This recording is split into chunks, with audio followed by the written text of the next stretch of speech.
Que mulher nunca pensou em fazer uma cirurgia plástica? Que tal acompanhar uma série toda semana que mostra de perto para você o passo a passo e os detalhes de uma cirurgia plástica com os melhores especialistas? No programa Medicina Estética com o Dr. Leão, você vai tirar as suas dúvidas sobre esse fantástico tema que é a medicina estética.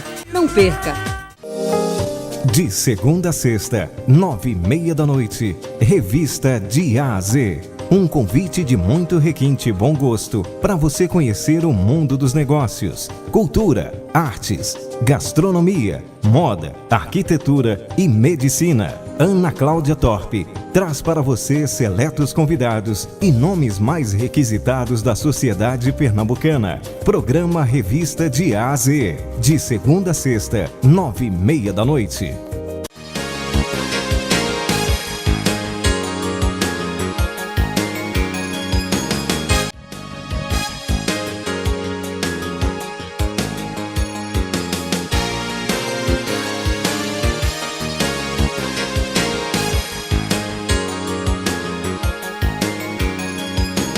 Nosso convidado hoje é o Dr. Otávio Caraciola, que é ortopedista, membro titular da Sociedade Brasileira de Traumatologia, membro titular da Sociedade Brasileira de Cirurgia do Pé e Tornozelo, membro da Associação do Trauma Latino-Americana, master em Cirurgia do Pé e Tornozelo e da Associação de Osteossíntese, membro titular da ASAME Fixadores Externos e membro titular da Sociedade Brasileira de Cirurgia do Quadril. É título que não acaba mais.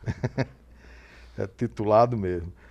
Otávio, você é especialista em cirurgia de quadril. É uma cirurgia que está muito em voga agora, inclusive até Pelé operou-se, fez a cirurgia para mudar. Foi muito divulgada, né? Mas não tem nada de novo.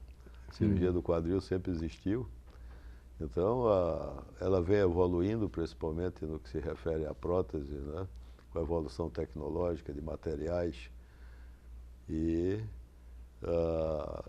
hoje atualmente teve uma ênfase muito grande, porque o Pelé, que é uma pessoa conhecida internacionalmente, foi submetido a artroplastia de quadril, né? Mas isso é uma rotina, isso é uma coisa... A cirurgia de Pelé foi realizada aqui no país mesmo? Não sei te dizer onde ele foi operado, mas foi fora daqui. Qual é a durabilidade que tem uma prótese dessa, Otávio? Veja, atualmente a durabilidade da prótese vai em função da qualidade do material. Esse material tem evoluído bastante nos últimos anos. Então, hoje, por exemplo, a prótese que eu utilizo, ela tem uma perspectiva de durabilidade de mais de 25 anos. E com a possibilidade, o que se desgasta na prótese não é só um componente de polietileno, que também é usado não só de polietileno, de cerâmica ou metal. E isto diminuiu muito o coeficiente de atrito entre esses componentes e hoje a perspectiva é que essas próteses durem mais de 25 anos. A colocação dessas próteses hoje guiada através de navegação do computador? Se faz também navegação, a cirurgia navegada, mas no quadril não é essencial. Então, uma coisa que isso no joelho somou bastante, então facilitou, deu mais precisão ao posicionamento da prótese. No quadril, não. No quadril é muito pouco utilizado. A resultante de força no joelho é muito importante esse direcionamento para não haver o desgaste da articulação? Não, o desgaste, existe o desgaste da prótese, não é o desgaste. A maior parte das vezes, quando as pessoas têm uma prótese e têm algum problema e têm que substituir, a maior parte das vezes não é pelo desgaste. Hoje eu tenho revisado muita prótese que eu fiz há 20 anos atrás, só que nessa época a qualidade do material não era a mesma de hoje. Então, quando eu falo material, estou me referindo ao componente de polietileno. Então, hoje se usa um polietileno que ele sofre um tratamento de radiação, onde aumenta a densidade molecular dele e isso torna mais resistente ao atrito, ao desgaste. Então, essas próteses feitas há 20, 25 anos atrás não era esse mesmo tipo de polietileno.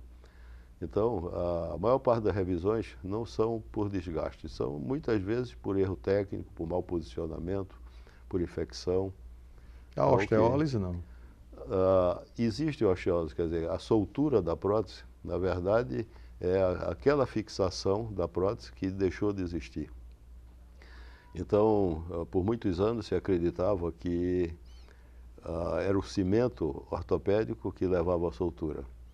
E depois se chegou à conclusão de que não é isso. Então, é o debris. O debris são partículas geradas pelo desgaste.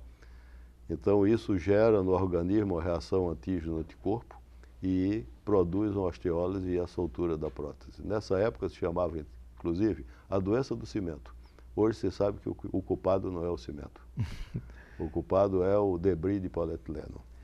Otávio, em que caso se recorre à cirurgia de joelho, fazendo a artropatia completa? E artrose de joelho, chamado gonartrose, né? Tanto o quadril como o joelho são as principais indicações é a artrose, onde há a destruição da articulação com perda de movimento e, consequentemente, dor, limitação funcional e etc. Um camarada feito Garrincha que tinha a perna torta, é possível corrigir essas deformações de angulação?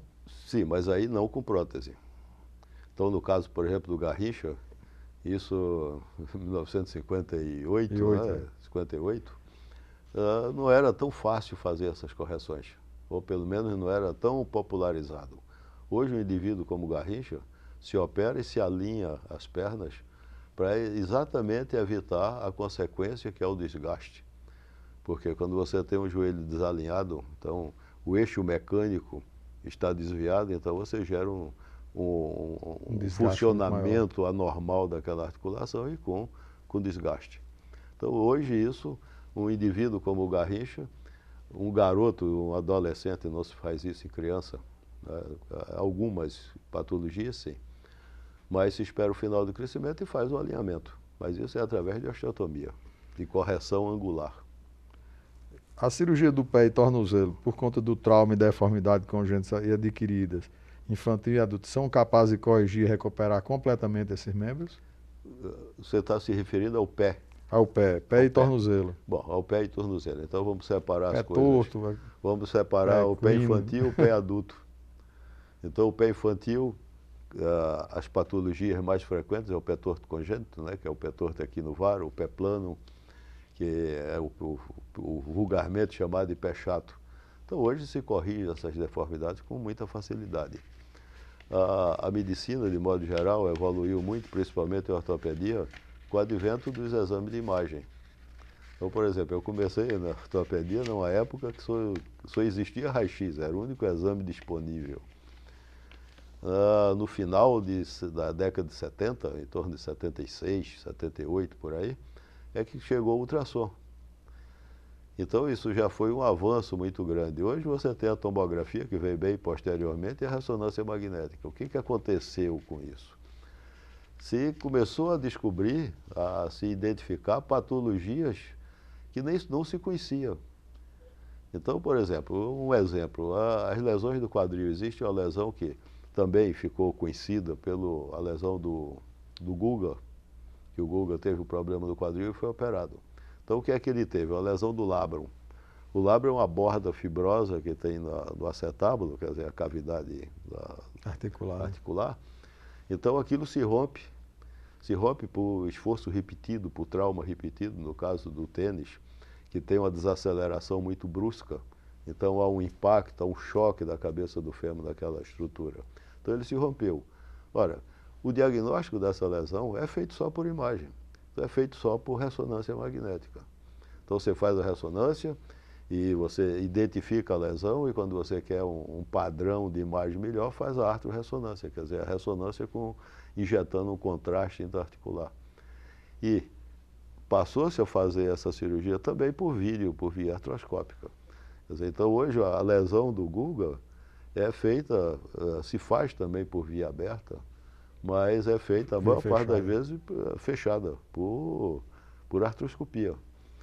Então, a evolução fez com que se descobrisse lesões que até então não eram diagnosticadas e, então, muito menos tratadas. Falar em evolução, eu me lembro que, eu acho que aqui em Recife foi a primeira vez que eu tinha uma cirurgia chamada um fixador externo, que a gente usou um fixador externo, você botou para fazer um cross-leg.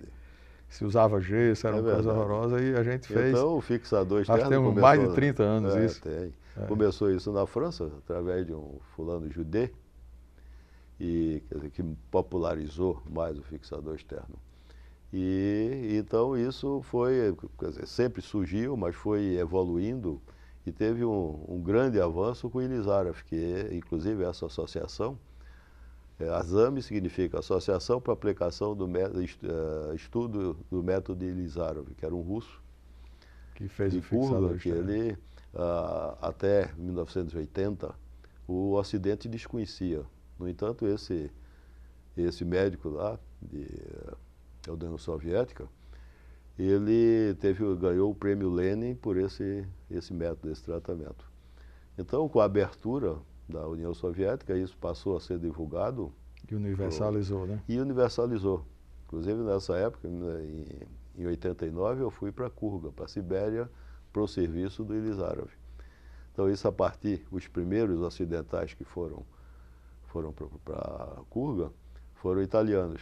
E esses italianos, então, convidaram o Ilizarov para um congresso na Itália e a partir daí, então, a coisa se divulgou. Mas voltando ao pé, que foi sua pergunta, Sim. então, separando o pé infantil e o pé adulto. O pé infantil, basicamente, é deformidades congênitas. Houve uma época que tinha muita deformidade em função de paralisia infantil, que hoje, felizmente, acabou. Então, ainda existe os pés paralíticos por doenças neurológicas.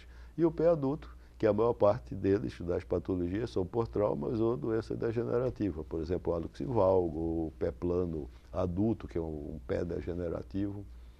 As sequelas e os traumas são complicações tipo pseudartrose, perdas ósseas, encurtamento. Como é que se trata isso? Bom, aí tem que separar cada uma delas. Pseudartrose, perda óssea Veja, e encurtamento. Uma das grandes indicações do fixador externo pelo método Ilizarov foi o tratamento de pseudartrose. Então, uma coisa interessante, quando eu estive lá, então, a gente procura saber um pouco da história. Então, no pós-guerra, ele foi designado recém-formado para toda a região da Sibéria. Então, como a coisa era muito extensa, palavras dele, que ele se deslocava no avião de madeira, então ele ia e operava aqueles pacientes daquela cidade, aqueles sequelados de guerra. E ele começou a desenvolver o fixador com a ajuda dos artesãos dessas cidades.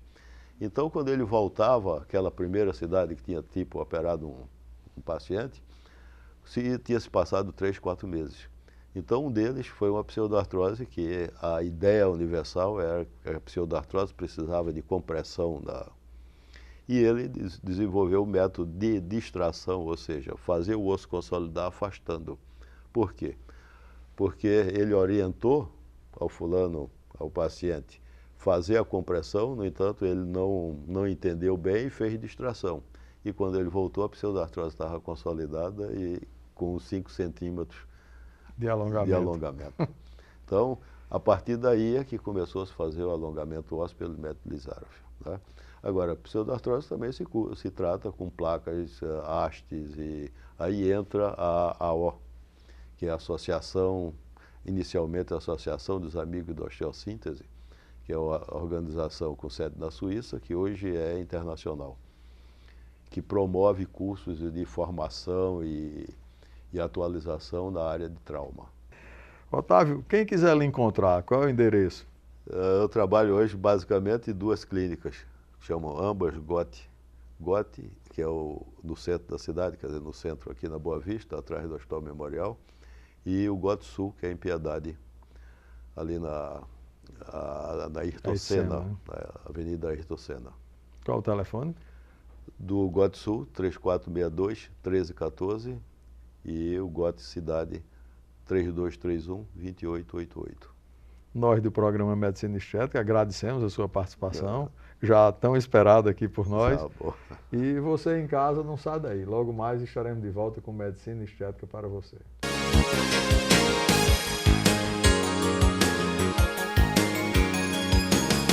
Que mulher nunca pensou em fazer uma cirurgia plástica? Que tal acompanhar uma série toda semana que mostra de perto para você o passo a passo e os detalhes de uma cirurgia plástica com os melhores especialistas? No programa Medicina Estética com o Dr. Leão, você vai tirar as suas dúvidas sobre esse fantástico tema que é a medicina estética. Não perca! De segunda a sexta, 9h30 da noite. Revista de A a Z. Um convite de muito requinte e bom gosto para você conhecer o mundo dos negócios, cultura, artes, gastronomia, moda, arquitetura e medicina. Ana Cláudia Torpe traz para você seletos convidados e nomes mais requisitados da sociedade pernambucana. Programa Revista de A a Z. De segunda a sexta, 9h30 da noite.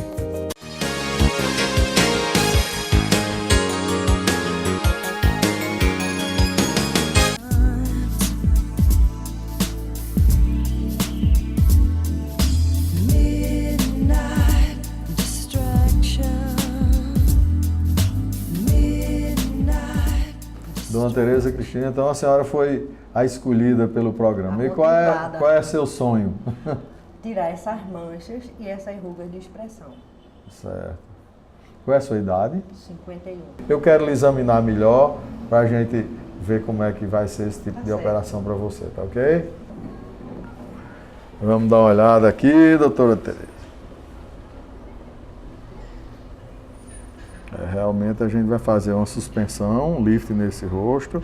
A incisão vai ser aqui pela orelha, na frente um pouquinho e atrás, para levantar todo esse complexo aqui que está caindo, como eu lhe falei. Certo?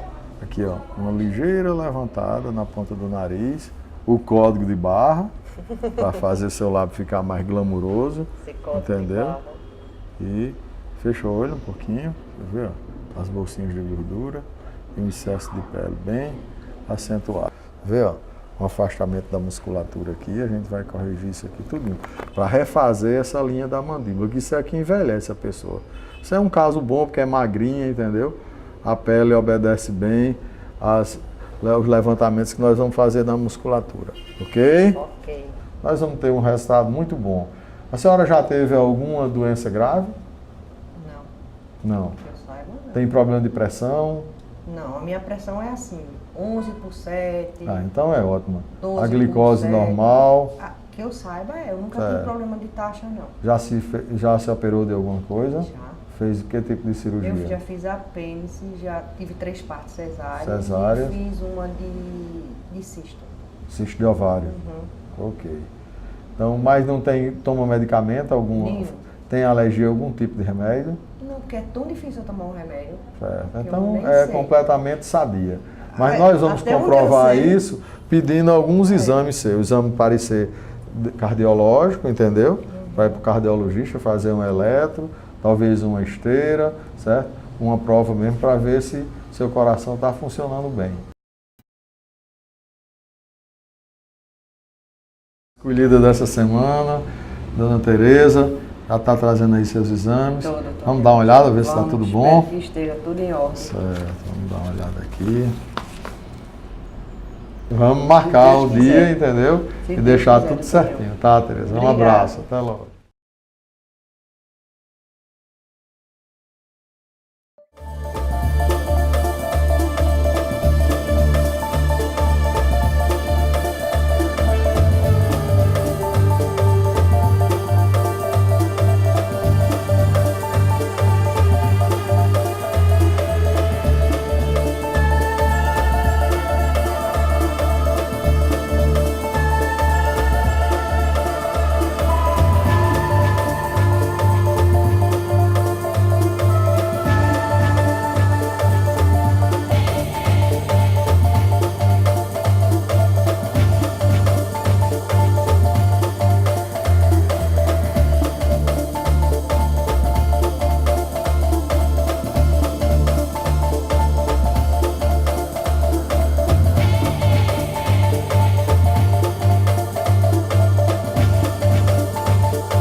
você vê que é uma cirurgia que normalmente não dói muito, apesar de nós tratando seu pescoço, fizemos um preenchimento na boca, certo? Dei um lift, não digo bem que é uma rinoplastia, mas fiz um lift no seu nariz, um levantamento no nariz, suspensão de toda a lateral do rosto, as pálpebras e com 15 dias de operada nem parece que você foi operada.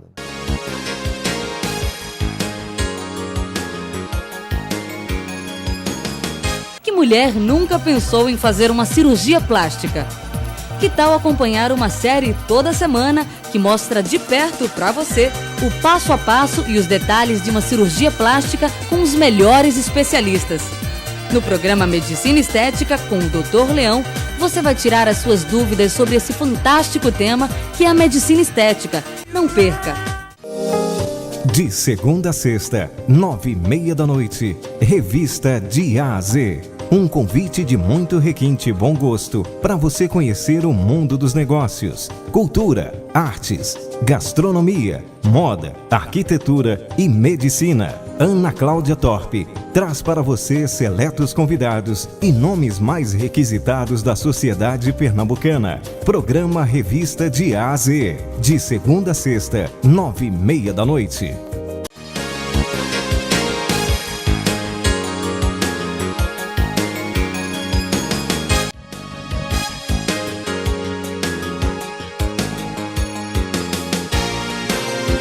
Excerese de cicatriz é a retirada de uma cicatriz que fica inestética no corpo da pessoa que foi operada. É muito comum em cirurgia plástica haver uma cicatriz hipertrófica ou uma cicatriz até mesmo queloidiana. O que é isso? O processo de cicatrização do organismo ele se dá logo após que haja a incisão ou o corte. O organismo vai se recuperando normalmente através de alguns elementos, principalmente o fibroblasto e o colágeno. Então, quando chega num certo momento, o organismo manda a ordem para que pare o processo de cicatrização. Como esse processo não para, às vezes ele continua, a cicatriz ela fica hipertrófica. Ou seja, como se você colasse duas áreas e ficasse a cola transbordando. Se essa cola transborda mais ainda, não é só uma hipertrofia, é um queloide. E as cicatrizes queloidianas, além de serem feias e inestéticas, elas chegam a incomodar, elas doem. E é necessário que se faça a retirada dessa cicatriz e um tratamento para que a pessoa que já tem a propensão a ter esse tipo de cicatriz não a tenha mais. Essas cicatrizes normalmente não são, vamos dizer assim, culpa do cirurgião. São um processo cicatricial que é inerente da própria pessoa. Então o tratamento é feito através de uso de substâncias que podem ser compressivas, você faz uma compressão na própria cicatriz, quando ela é uma média ou uma leve hipertrofia, fazer o uso de injeções intracicatriciais com corticoide, isso depois de fazer a excerese. E, por último, o tratamento mais eficaz, que é o uso da beta-terapia, que a beta-terapia, a radiação vai combater a proliferação excessiva do fibroblasto e do colágeno, fazendo com que a pessoa tenha uma cicatrização normal. Isso é que é todo o processo que a gente chama de excerese de cicatriz, para que haja, vamos dizer assim, uma normalização e uma cirurgia com uma cicatriz perfeitamente estética.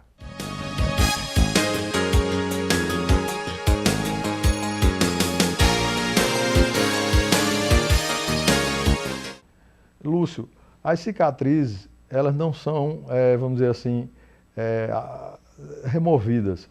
Você pode apenas atenuá-las, tentando fazer que elas fiquem de melhor qualidade e às vezes levando-as para locais onde são, vamos dizer assim, estrategicamente escondidos. Você pode levar uma cicatriz que está no meio da face para um sulco nasogeniano, para uma região de asa nasal, para uma prega de dobrinha de tipo pé de galinha ou para uma ruga de tipo frontal. Você disfarça as cicatrizes, não tem nenhuma borrachinha que a gente possa apagar as cicatrizes. Uma vez cortado, essa cicatriz ela ficará para sempre, entendeu?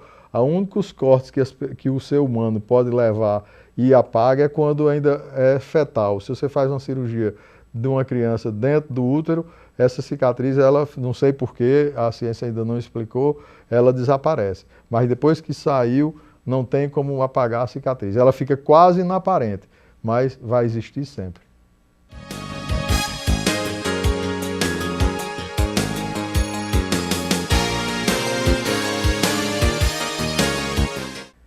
Rejane, normalmente quando a gente faz a retirada da cicatriz, você vai tirar a cicatriz antiga para que faça uma nova cicatriz. Essa nova cicatriz, obviamente, não vai ficar em cima da outra, porque a outra foi retirada. Vai ficar uma única cicatriz.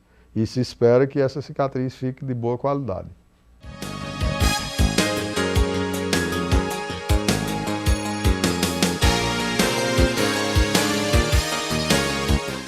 A icserese da cicatriz, ela pode corrigir o queloide desde que se seja o tratamento através da beta-terapia, da compressão ou da infiltração do corticoide. A cicatriz realmente é o grande calo da cirurgia plástica. No dia que houver uma descoberta de uma substância ou de um tipo de tratamento que a gente possa realmente apagar a cicatriz, aí a gente vai ter direito de fazer tudo em cirurgia plástica. Porque se tiver uma área no rosto que você não gosta ou no corpo, você vai lá, corta, vai tirar aquele excesso e não vai deixar nenhuma marca, coisa que hoje não é possível.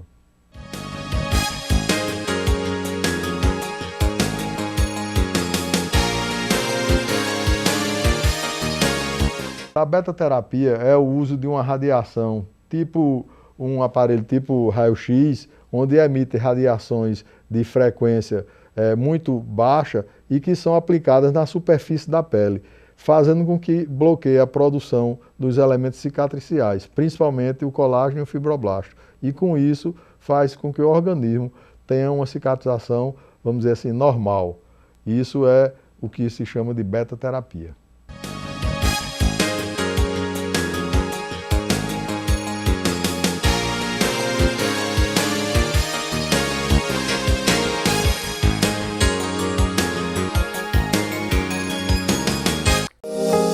De segunda a sexta, 9h30 da noite, Revista de A a Z. Um convite de muito requinte e bom gosto para você conhecer o mundo dos negócios, cultura, artes, gastronomia, moda, arquitetura e medicina. Ana Cláudia Torpe traz para você seletos convidados e nomes mais requisitados da sociedade pernambucana. Programa Revista de A a Z, de segunda a sexta, 9h30 da noite.